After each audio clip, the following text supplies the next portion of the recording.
रुक रुक, ए रुक ना रे, चला, आप फोटो नहीं खींचिए। क्यों? आप फोटो खींचिएगा, आप पेपर में छाप दीजिएगा। वो तो छापेंगे। अब पेपर वो देखेगा, फिर वो चले जाएगा लिट्टी समोसा वाला के पास। लिट्टी समोसा वाला उस पर लिट्टी समोसा देगा, पब्लिक सब खाएगा। पब्लिक सब खा के उस पेपर को मोड़ सोड़ के रोड पे फेंकेगा।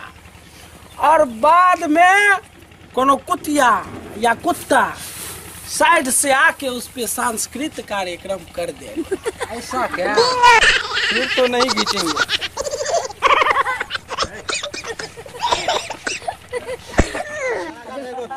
गाना गवा, गाना गा।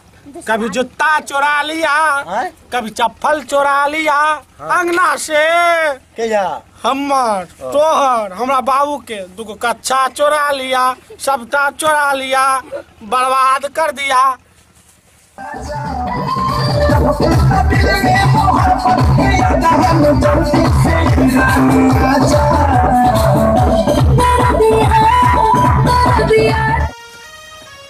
मेरा चैनल है शक्ति दादा, और उस चैनल को आप लोग सब्सक्राइब कीजिएगा, बेल आइकन दबाइएगा और कमेंट करना बिल्कुल नहीं भूलिएगा।